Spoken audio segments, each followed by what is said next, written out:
ಕೂದಲು ಎಷ್ಟೇ ತೆಳುವಾಗಿ ಉದುರುತ್ತಾ ಇದ್ರೂ ಕೂಡ ಇದನ್ನು ಅಪ್ಲೈ ಮಾಡಿ ಕೂದಲು ದಟ್ಟವಾಗಿ ಉದ್ದವಾಗಿ ಬೆಳೆಯುತ್ತೆ. ಬಕ್ಕು ತಲೆಯಲ್ಲೂ ಕೂದಲು ಬೆಳೆಯುತ್ತೆ. ಅಷ್ಟೊಳ್ಳೆ ಪದಾರ್ಥ ಇದಾಗಿದೆ. ಒಂದ್ಸಲ ನೀವು ಇದನ್ನು ತಲೆಗೆ ಹಚ್ಚಿ ನೋಡಿ, ನಿಮಗೆ ಆಶ್ಚರ್ಯ ಆಗುತ್ತೆ ಎಷ್ಟು ಪವರ್ಫುಲ್ಲಾಗಿ ಇದು ವರ್ಕ್ ಆಗುತ್ತೆ ಅಂತ. ವಾರದಲ್ಲೇ 100 ಅಲ್ಲ 200% ಆಗಿ ಕೂದಲು ಬೆಳೆಯುತ್ತೆ. ಹಾಗಾದರೆ ಬನ್ನಿ ಈ ಸೂಪರ್ ಆಗಿರುವಂಥ ಮನೆಮದ್ದು ಹೇಗೆ ಮಾಡೋದು ಅಂತ ನೋಡೋಣ. ಅದಕ್ಕೂ ಮೊದಲು hello friends, welcome to Geetha Samsara Sante. ಯಾರೂ ನನ್ನ ಚಾನಲ್ನ ಇನ್ನೂ ಸಬ್ಸ್ಕ್ರೈಬ್ ಮಾಡ್ಕೊಂಡಿಲ್ಲ, ಪ್ಲೀಸ್ ಇವಾಗಲೇ ನನ್ನ ಚಾನಲ್ನ ಸಬ್ಸ್ಕ್ರೈಬ್ ಮಾಡ್ಕೊಳ್ಳಿ. ಜೊತೆಗೆ ಪಕ್ಕದಲ್ಲಿ ಒಂದು ಬೆಲ್ ಐಕನ್ ಇರುತ್ತೆ, ಅದನ್ನು ಪ್ರೆಸ್ ಮಾಡಿ. ಆವಾಗ ನನ್ನ ಎಲ್ಲ ವೀಡಿಯೋಗಳ ನೋಟಿಫಿಕೇಷನ್ ನಿಮಗೆ ಫಸ್ಟ್ ತಲುಪತ್ತೆ, ಅದು ಫ್ರೀಯಾಗಿ. ತಲೆ ಬಾಚಿದ್ರೆ ಸಿಕ್ಕಾಪಟ್ಟೆ ಕೂದಲು ಉದುರುತ್ತಾ ಇದೆಯಾ? ಅದಲ್ಲದೆ ತಲೆ ಸ್ನಾನ ಮಾಡಿದ್ರಂತೂ ಕುಚ್ಚಾಗಿ ಕೂದಲು ಉದುರುತ್ತೆ. ಇಂತಹ ಎಲ್ಲ ಸಮಸ್ಯೆಗೂ ಒಂದು ಒಳ್ಳೆ ಹೋಮ್ ರೆಮಿಡಿಯನ್ನು ಹೇಳ್ತೀನಿ. ಇದರಿಂದ ಕೂದಲು ದಟ್ಟವಾಗಿ ಬೆಳೆಯುತ್ತೆ, ಕೂದಲು ಸದೃಢವಾಗುತ್ತೆ, ಗಟ್ಟಿಯಾಗುತ್ತೆ. ಇವಾಗ ಈ ಪವರ್ಫುಲ್ ಆದಂಥ ಹೋಮ್ ರೆಮಿಡಿ ಮಾಡಲಿಕ್ಕೆ ಬೇಕಾದಂಥ ಮೊದಲ ಪದಾರ್ಥ ಅಂದರೆ ಉದ್ದಿನ ಬೇಳೆ. ಉದ್ದಿನ ಬೇಳೆಯ ಹೊಟ್ಟು ಅಥವಾ ಸಿಪ್ಪೆಯನ್ನು ತೆಗೆದ್ರೆ ನಮಗೆ ಈ ರೀತಿ ಉದ್ದಿನ ಬೇಳೆ ಸಿಗುತ್ತೆ. ತೀವ್ರವಾದಂಥ ಹೇರ್ ಫಾಲ್ ಆಗ್ತಾ ಇದ್ದರೆ ಅದನ್ನು ಕಂಟ್ರೋಲ್ ಮಾಡಿ ಕೂದಲು ದಟ್ಟವಾಗಿ ಉದ್ದವಾಗಿ ಬೆಳೀಲಿಕ್ಕೆ ಉದ್ದಿನಬೇಳೆ ತುಂಬ ಹೆಲ್ಪ್ ಮಾಡುತ್ತೆ. ಈ ಉದ್ದಿನ ಬೇಳೆಯಲ್ಲಿ ವಿಟಮಿನ್ಸ್ಗಳು, ಮಿನರಲ್ಸ್ ಮತ್ತು ಪ್ರೋಟೀನ್ ಅಂಶ ಇದೆ. ಇವೆಲ್ಲವೂ ಕೂದಲು ಸದೃಢವಾಗಿ ಬಲವಾಗಿ ಗಟ್ಟಿಯಾಗಿ ಬೆಳೀಲಿಕ್ಕೆ ತುಂಬಾ ಒಳ್ಳೆಯದು. ಅದಲ್ಲದೆ ಉದ್ದಿನಬೇಳೆ ಕೂದಲಿಗೆ ಒಂದು ಸಹಜವಾದಂಥ ಕಾಂತಿಯನ್ನು, ಶೈನಿಂಗನ್ನು ಕೊಡುತ್ತೆ. ಕೂದಲು ನಮಗೇ ಗೊತ್ತಿಲ್ಲದ ಹಾಗೆ ಉದ್ದವಾಗಿ ಬೆಳೆಯುತ್ತೆ. ಉದ್ದಿನಬೇಳೆ ತುಂಬ ಬೇಕು ಅಂತ ಇಲ್ಲ, 2 ಸ್ಪೂನ್ ಉದ್ದಿನಬೇಳೆ ಆದರೆ ಸಾಕು. ನೆಕ್ಸ್ಟ್ ನಾವು ಇದ್ರ ಜೊತೆಗೆ 1 ಸ್ಪೂನ್ ಮೆಂತೆಯನ್ನು ತಗೊಳ್ಳೋಣ. ಮೆಂತೆ ಅಂತೂ ಗೊತ್ತೇ ಇದೆ, ನಮ್ಮ ಕೂದಲ ಬೆಳವಣಿಗೆಗೆ ತುಂಬಾ ಒಳ್ಳೆಯದು ಅಂತ. ಹೇರ್ ಗ್ರೋತ್ ಆಗಲಿಕ್ಕೆ ಬೇಕಾದಂಥ ನ್ಯೂಟ್ರಿಯೆಂಟ್ಸ್ಗಳು ಮೆಂತೆಯಲ್ಲಿ ತುಂಬಾ ರಿಚ್ ಆಗಿದೆ. ಕೂದಲಿನ ಬುಡದಲ್ಲಿ ಬ್ಲಡ್ ಸರ್ಕ್ಯುಲೇಷನ್ ಸರಾಗವಾಗಿ ಆಗೋ ಹಾಗೆ ಮಾಡುತ್ತೆ. ಅದಲ್ಲದೆ ಮೆಂತೆಯನ್ನು ನಾವು ಒಂದು ಹೇರ್ ಸೀಕ್ರೆಟ್ ಹೀರೋ ಅಂತಲೇ ಕರಿಬೋದು. ಯಾಕಂದರೆ ಇದು ಕೂದಲು ಬರದಂತೆ, ಕೂದಲು ಬೆಳೆಯದಂತೆ ತಡೆಯುವಂತಹ DHT ಹಾರ್ಮೋನನ್ನು ಬ್ಲಾಕ್ ಮಾಡುತ್ತೆ. ಹಾಗಾಗಿ ಮೆಂತೆಯನ್ನು ನಾವು ಯೂಸ್ ಮಾಡೋದ್ರಿಂದ ಹೇರ್ ಗ್ರೋತನ್ನು ಬೂಸ್ಟ್ ಮಾಡಿ ಓವರಾಲ್ ಸ್ಕ್ಯಾಲ್ಪ್ ಹೆಲ್ತನ್ನು ಇಂಪ್ರೂವ್ ಮಾಡುತ್ತೆ. ನೆಕ್ಸ್ಟ್ ನಾವು ಅಕ್ಕಿಯನ್ನು ತಗೊಳ್ಳೋಣ. ಅಕ್ಕಿಯಂತೂ ನಮ್ಮ ಕೂದಲ ಬೆಳವಣಿಗೆಗೆ ತುಂಬಾ ಒಳ್ಳೆಯದು. ಕೂದಲನ್ನು ಸಾಫ್ಟ್ ಮಾಡುತ್ತೆ, ಸಿಲ್ಕಿ ಮಾಡುತ್ತೆ, ಕೂದಲು ಶೈನಿಂಗ್ ಆಗುವ ಹಾಗೆ ಮಾಡುತ್ತೆ. ನೀವು ಅಕ್ಕಿ ಅನ್ನ ಮಾಡಲಿಕ್ಕೆ ಯಾವುದು ಉಪಯೋಗಿಸ್ತೀರಾ ಅದೇ ಅಕ್ಕಿನೇ ತಗೊಳ್ಳಿ. ನೆಕ್ಸ್ಟ್ ನಾವು ಅಗಸೆ ಬೀಜ ತೊಗೊಳ್ಳೋಣ. ನೋಡಿ, ಈ ಅಗಸೆ ಬೀಜ ನಿಮಗೆ ಆಯುರ್ವೇದಿಕ್ ಶಾಪಲ್ಲಿ ಸಿಗುತ್ತೆ, ಸೂಪರ್ ಮಾರ್ಕೆಟಲ್ಲಿ ಸಿಗುತ್ತೆ, ಗ್ರಾಸರಿ ಶಾಪಲ್ಲಿ ಸಿಗುತ್ತೆ, ಆನ್ಲೈನಲ್ಲಿ ಕೂಡ ನಿಮಗೆ ಸಿಗುತ್ತೆ. ಈ ಅಗಸೆ ಬೀಜ ನಮ್ಮ ದೇಹದ ಆರೋಗ್ಯಕ್ಕೆ ಎಷ್ಟು ಒಳ್ಳೆಯದು, ಅದೇ ರೀತಿ ನಮ್ಮ ಹೇರ್ ಕೇರಿಗೆ ಕೂಡ ತುಂಬಾ ಒಳ್ಳೆಯದು. ಕೂದಲು ಆರೋಗ್ಯವಾಗಿರಲು, ದಟ್ಟವಾಗಿ ಬೆಳೀಲಿಕ್ಕೆ ಇದು ತುಂಬಾ ಒಳ್ಳೆಯದು. ಹೇರ್ ಫಾಲನ್ನು ತುಂಬ ಚೆನ್ನಾಗಿ ಇದು ಕಂಟ್ರೋಲ್ ಮಾಡುತ್ತೆ. ಹಾಗಾಗಿ ನಾವಿಲ್ಲಿ 2 ಸ್ಪೂನ್ ಅಗಸೆ ಬೀಜವನ್ನು ತಗೊಂಡ್ರೆ ಸಾಕಾಗತ್ತೆ. ಇವಾಗ ನಾವು ಈ ಎಲ್ಲ ಪದಾರ್ಥಗಳನ್ನು ಬಳಸ್ಕೊಂಡು ಹೇಗೆ ಮನೆಮದ್ದು ಮಾಡೋದು ಅಂತ ನೋಡೋಣ. ನಾನಿಲ್ಲಿ 1.5 ಕಪ್ ಆಗುವಷ್ಟು ಪರಿಶುದ್ಧವಾದಂಥ ಕುಡಿಯುವ ನೀರನ್ನು ಒಂದು ಪಾತ್ರೆಗೆ ಹಾಕ್ಕೊಳ್ತಾ ಇದ್ದೀನಿ. ನೋಡಿ, ಸ್ಟವನ್ನು ಆನ್ ಮಾಡಿ ಮೀಡಿಯಮ್ ಫ್ಲೇಮಲ್ಲಿ ಇಟ್ಕೊಳ್ಳಿ. ಇವಾಗ ನಾವು ಇದಕ್ಕೆ 2 ಸ್ಪೂನ್ ಉದ್ದಿನ ಬೇಳೆಯನ್ನು ಹಾಕ್ಕೊಳ್ಳೋಣ. ಆಮೇಲೆ 1 ಸ್ಪೂನ್ ಮೆಂತೆ ಸೇರಿಸ್ಕೊಳ್ಳೋಣ. ನೆಕ್ಸ್ಟ್ ನಾವು ಇದಕ್ಕೆ 2 ಸ್ಪೂನ್ ಅಕ್ಕಿಯನ್ನು ಸೇರಿಸ್ಕೊಳ್ಳೋಣ. ನೆಕ್ಸ್ಟ್ ನಾವು ಇದಕ್ಕೆ 2 ಸ್ಪೂನ್ ಅಗಸೆ ಬೀಜವನ್ನು ಹಾಕ್ಕೊಳ್ಳೋಣ. ನೋಡಿ, ಈ ರೀತಿ. ನೆಕ್ಸ್ಟ್ ಇದಕ್ಕೆ ಸೂಪರ್ ಆದಂಥ ಇನ್ನೂ ಒಂದು ಸ್ಪೆಷಲ್ ಇಂಗ್ರೀಡಿಯೆಂಟ್ಸ್ ಅಂದರೆ ಕರಿಬೇವಿನ ಸೊಪ್ಪು. ಈ ಕರಿಬೇವಿನ ಸೊಪ್ಪು ನಮ್ಮ ಕೂದಲಲ್ಲಿ ಮೆಲನಿನ್ ಪ್ರೊಡಕ್ಷನನ್ನು ಹೆಚ್ಚು ಮಾಡಿ, ಇದರಿಂದ ಪ್ರೀಮೆಚರ್ಡ್ ಗ್ರೇ ಹೇರ್ ಆಗೋದನ್ನು ಇದು ಪ್ರಿವೆಂಟ್ ಮಾಡುತ್ತೆ.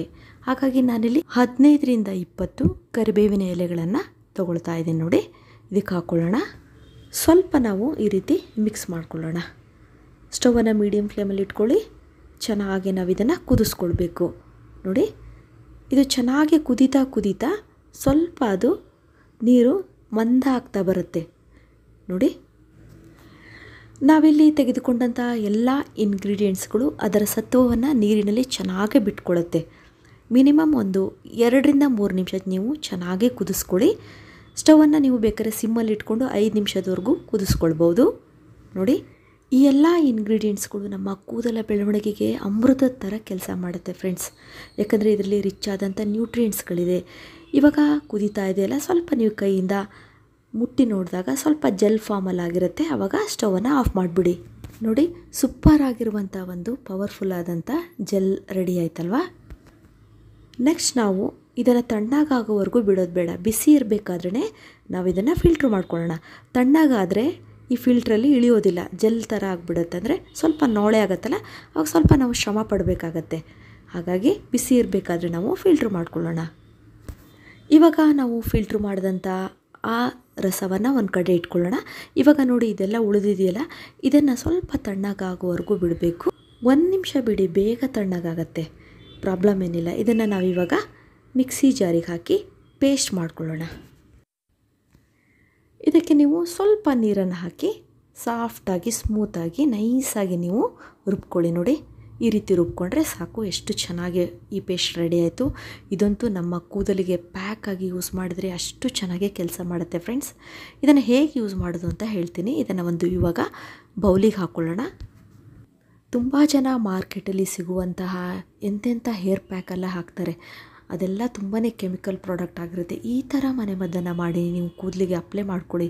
ನಿಮ್ಮ ಕೂದಲ ಬುಡದಲ್ಲಿ ಯಾವುದೇ ಸಮಸ್ಯೆ ಆಗಿದ್ರು, ಡ್ಯಾಂಡ್ರಫ್ ಆಗಿದ್ರು, ಇಚ್ಚಿಂಗ್ ಆಗ್ತಾಯಿದ್ರು, ಅದೆಲ್ಲ ಕಡಿಮೆ ಆಗುತ್ತೆ. ಮತ್ತು ಕೂದಲಿನ ಬುಡಕ್ಕೆ ಬೇಕಾದಂಥ ಪೋಷಕಾಂಶ ನಿಮಗೆ ಚೆನ್ನಾಗಿ ಸಿಗುತ್ತೆ. ಕೂದಲು ಬೆಳಿಲಿಕ್ಕೆ ತುಂಬಾ ಹೆಲ್ಪ್ ಆಗುತ್ತೆ.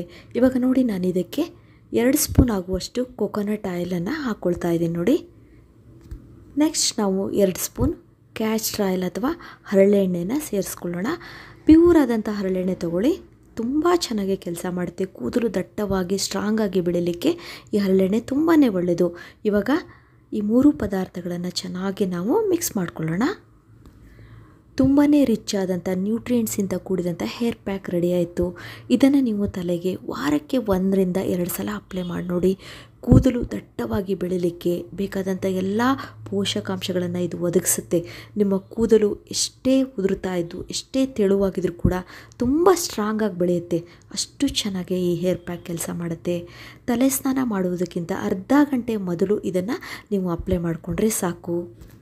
ಬಲಹೀನವಾದಂಥ ಕೂದಲಿಗೆ ಒಂದು ಬಲವನ್ನು, ಶಕ್ತಿಯನ್ನು ಕೊಡುತ್ತೆ. ಆಮೇಲೆ ಕೂದಲನ್ನು ನೀರಿನಿಂದ ಚೆನ್ನಾಗಿ ವಾಶ್ ಮಾಡ್ಕೊಳ್ಳಿ. ಚೆನ್ನಾಗಿ ಕೂದಲನ್ನು ವಾಶ್ ಮಾಡ್ಕೊಂಡ್ಮೇಲೆ ನಾವು ಫಸ್ಟೇ ಫಿಲ್ಟ್ರ್ ಮಾಡಿ ಇಟ್ಕೊಂಡಿದ್ದೀವಲ್ಲ, ಆ ಜೆಲ್ಲನ್ನು ನಮ್ಮ ಕೂದಲಿಗೆ ಹಾಕ್ಕೊಳ್ಬೇಕು. ಇದಂತೂ ನಮ್ಮ ಕೂದಲ ಬೆಳವಣಿಗೆಗೆ ತುಂಬಾ ಒಳ್ಳೆಯದು. ಇದು ಹೇರ್ ಫಾಲನ್ನು ತುಂಬ ಚೆನ್ನಾಗಿ ಕಂಟ್ರೋಲ್ ಮಾಡುತ್ತೆ. ಇದನ್ನು ನಾವು ನೋಡಿ ಇಲ್ಲಿ ಒಂದು ಬಾಟಲಿಗೆ ಹಾಕಿಟ್ಕೊಂಡ್ರೆ 1 ವಾರದವರೆಗೂ ನೀವು ಆರಾಮಾಗಿ ಇದನ್ನು ಯೂಸ್ ಮಾಡ್ಕೊಳ್ಬೋದು. ಇದನ್ನು ನೀವು ಫ್ರಿಜ್ಜಲ್ಲಿ ಎತ್ತಿಟ್ಕೊಂಡ್ಬಿಡಿ ಮಾಡಿಕೊಂಡು. ಒಂದು ವೇಳೆ ನಿಮಗೆ ಪ್ಯಾಕ್ ಹಾಕೋಕ್ಕೆ ಇಷ್ಟ ಇಲ್ಲ ಟೈಮ್ ಇಲ್ಲ ಅಂತಂದರೆ ಈ ಬರೀ ಜೆಲ್ಲನ್ನೇ ನೀವು ಕೂದಲಿಗೆ ನೀಟಾಗಿ ಅಪ್ಲೈ ಮಾಡಿಕೊಂಡ್ರೂ ಬರುತ್ತೆ. ನಿಮ್ಮ ಕೂದಲಿಗೆ ಎಷ್ಟು ಬೇಕೋ ಅಷ್ಟು ನೀವು ಇದನ್ನು ಒಂದು ಬೌಲಿಗೆ ತಗೊಳ್ಳಿ. ನೋಡಿ, ಉದ್ದ ಕೂದಲಿದ್ರೆ ಸ್ವಲ್ಪ ಜಾಸ್ತಿನೇ ಹಾಕ್ಕೊಳ್ಳಿ. ನಿಮ್ಮ ಮನೇಲಿ ತುಂಬ ಜನ ಸ್ನಾನ ಮಾಡೋರಿದ್ದರೆ ಇನ್ನೂ ಜಾಸ್ತಿ ನೀವು ಈ ಜೆಲ್ಲನ್ನು ಯೂಸ್ ಮಾಡ್ಕೊಳ್ಬೋದು. ಆಮೇಲೆ ಡೈಲಿ ನೀವು ಯಾವ ಶಾಂಪು ಯೂಸ್ ಮಾಡ್ತೀರಲ್ಲ, ಅದನ್ನು ಇದಕ್ಕೆ ಚೆನ್ನಾಗಿ ಮಿಕ್ಸ್ ಮಾಡಿಕೊಂಡು ಕೂದಲಿಗೆ ಈ ರೀತಿ ಅಪ್ಲೈ ಮಾಡಿಕೊಂಡು ಚೆನ್ನಾಗಿ ಮಸಾಜ್ ಮಾಡ್ಕೊಳ್ಳಿ. ನೀವು ಜೆಲ್ಲನ್ನು ಹಾಗೆ ಎತ್ತಿಟ್ಕೊಳ್ಬೋದು, ಇಲ್ಲ ಅದಕ್ಕೆ ಶಾಂಪೂನ ಮಿಕ್ಸ್ ಮಾಡಿ ಬಾಟಲಲ್ಲಿ ಹಾಕಿಟ್ಕೊಳ್ಬೋದು. ನೀವು ವಾರಕ್ಕೆ 2 ಸಲ ಈ ಶಾಂಪೂನ ಯೂಸ್ ಮಾಡಿ ಹೇರ್ ವಾಶ್ ಮಾಡಿಕೊಂಡ್ರೆ ಶಾಂಪೂವಲ್ಲಿರುವಂತಹ ಕೆಮಿಕಲ್ ಅಂಶವನ್ನು ಕೂಡ ನಾವು ಕಡಿಮೆ ಮಾಡ್ಕೊಳ್ಬೋದು. ಕೂದಲು ಬೆಳೆಯಲು ಬೇಕಾದಂಥ ಎಲ್ಲ ಪೋಷಕಾಂಶಗಳು ಇದರಲ್ಲಿದೆ. ಹಾಗಾಗಿ ಇದನ್ನು ನೀವು ಬಳಸಿದರೆ ಹೇರ್ ಫಾಲ್ ಇಮಿಡಿಯೇಟ್ ಆಗಿ ಕಂಟ್ರೋಲ್ ಆಗುತ್ತೆ. ಕೂದಲು ದಟ್ಟವಾಗಿ ಉದ್ದವಾಗಿ ಬೆಳೆಯುತ್ತೆ. ಇದುವರೆಗೂ ನನ್ನ ವಿಡಿಯೋ ನೋಡೋದಕ್ಕೆ ನಿಮಗೆಲ್ಲರಿಗೂ ಧನ್ಯವಾದಗಳು. ಇದೇ ರೀತಿಯ ಉತ್ತಮ ಮಾಹಿತಿಯುಳ್ಳ ವಿಡಿಯೋಗಳಿಗಾಗಿ ನನ್ನ ಚಾನಲ್ನ ಸಬ್ಸ್ಕ್ರೈಬ್ ಮಾಡ್ಕೊಳ್ಳಿ. ಮತ್ತೆ ಭೇಟಿಯಾಗೋಣ ಹೊಸದೊಂದು ವಿಡಿಯೋದೊಂದಿಗೆ. Till then be happy, take care, bye.